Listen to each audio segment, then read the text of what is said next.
Эми ошол зухурдун вактынан кийин эле артынан асыр намазынын вакты келет. Асыр вакты намаз вакты ошол мислейинден кийин ар бир нерсенин көлөкөсү өзүнө 2 барабар болгондон баштап күн батканга чейин асырдын вакты келет. Бирок аябай кечиктирген макрух болот балдар.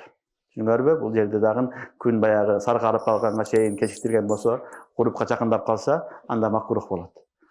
Андан кийин эле күн батат, күн баткандан кийин магриб намазы кирет. Шам намазы дейбиз. Магриб намазы күн баткан замат кирет. Магрибти кечиктирүү макрух. Күн баттуу намаз вакты кирди.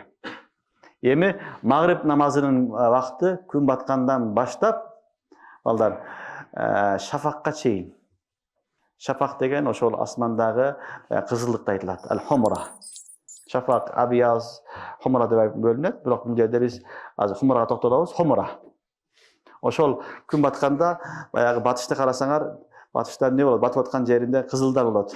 Булуттарда кызыл шафак турган болот. Ошол кызылдык жоголгонго чейин магрибтин вакты болот.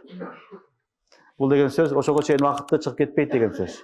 Окуса болот деген сөз. Бирок атайлап ошол вакытка чейин кечиктирүү бул макрух.